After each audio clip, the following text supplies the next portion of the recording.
Hi friends, welcome back to my channel. आज के একটা নতুন রেসিপি নিয়ে এলাম। আজকে বানাবো ভোলা মাছের ঝাল। এগুলো একটু সেই লাল লাল ভোলা, সেই মাছ। এটা হচ্ছে মুখ সরু ভোলা। দু রকম ভোলা পাওয়া যায়। এতে এবারে নুন হলুদ মাখিয়ে নেব। একটা মাথা মোটা ভোলা পাওয়া যায়, একটা মুখ সরু পাওয়া যায়। এটা সেই সরু মাছটা, এটা বেশি টেস্ট। এই মাছটা নুন হলুদ মাখিয়ে নেব। মাছের জন্য আমি আলু, টমেটো, পেঁয়াজ, দুটো কাঁচা লঙ্কা নিয়ে নিয়েছি। ওগুলোকে আমি আলু দিয়ে ভোলা মাছটা করব। তেল গরম করতে বসিয়ে দিয়েছি, এখনো গরম হয়নি। ভোলা মাছগুলো দিয়ে দিয়েছি তেলে। এভাবে আমি মাছগুলোকে ভেজে নেবো সব কটা। মাছগুলো ভাজা হয়ে গেছে, তুলে নিয়েছি। এবার ওই কড়াতে আমি ওই তেলেই কালো জিরে, তেজপাতা দিয়ে দিলাম। আচ্ছা, আলুগুলো আমি মাছের তেলেই রান্না করব। আলু দিয়ে দেবো।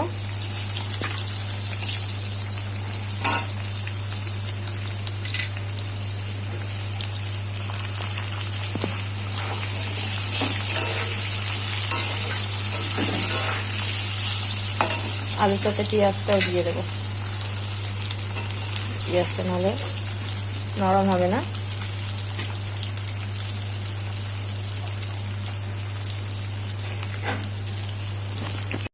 কাঁচা লঙ্কাটাও দিয়ে দিয়েছি দুটো। আলুগুলোকে আমি ভেজে নেবো। আলু পেঁয়াজটাকে নুন দিয়ে দেব। নুন আর হলুদ দিয়ে আমি আলুগুলোকে ভালো করে ভেজে নেব।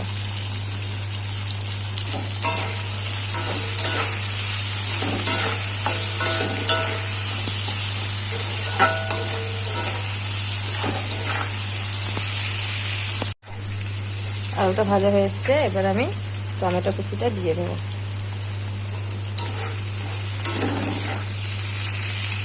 টমেটোটা একটু নরম হলে আদা রসুনটা দিয়ে দেবো।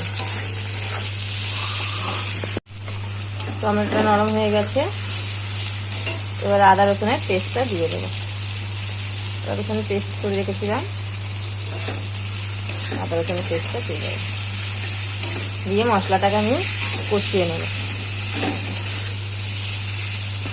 আদা, জিরে, আদা রসুন পেস্ট, আর জিরে গুঁড়ো, লঙ্কার গুঁড়ো, হলুদ গুঁড়ো দিয়ে দিয়েছি। দিয়ে মশলাটাকে কষাবো। একটু সামান্য জল দিয়ে দেব। দিয়ে মশলাটাকে ভালো করে কষিয়ে নেব।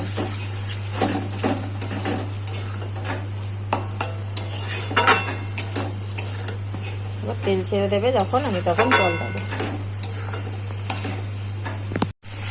দেখো মশলা থেকে তেল ছেড়ে দিয়েছে।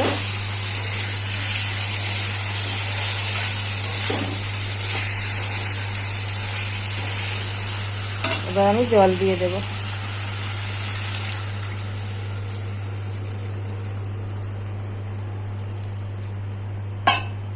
একটু নুনটা দেখে নেবো, জাস্ট এই চাপা দিয়ে দেবো।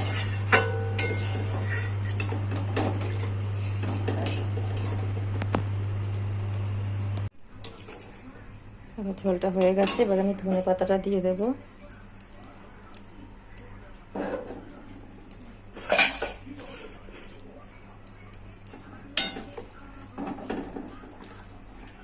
এবার তারপর আমি মাছটা দিয়ে দেবো।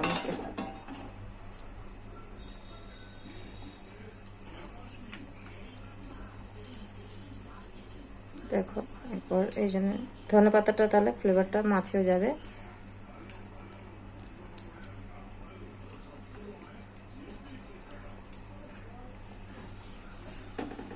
এইভাবে মাছের ঝোল বানিয়ে দেখুন, খুব দারুণ হয় খেতে। আপনারা কীভাবে ভোলা মাছ রান্না করেন আমাকে একটু জানাবেন। ভালো লাগলে চ্যানেলটাকে আমার লাইক, কমেন্ট, শেয়ার করবেন, সাবস্ক্রাইব করে দেবেন। একটু টকবক করে ফুটে গেলে তারপরে আমি এটা নামিয়ে নেব। তো বন্ধুরা, আমি একটা বারসানা ঢেলে দিয়েছি কাঁচে বলে। দেখো